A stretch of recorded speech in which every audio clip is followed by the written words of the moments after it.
Magandang hapon sa lahat. Narito ang 5 PM draw. Araw ng Huwebes, December 7, 2023.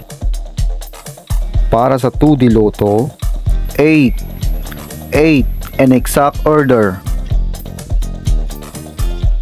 Para sa 3D Lotto, 6, 7, 9 in exact order. Congratulations sa mga nanalo. Mag-like, subscribe para updated kayo sa mga susunod na draw. Maraming salamat at magandang hapon.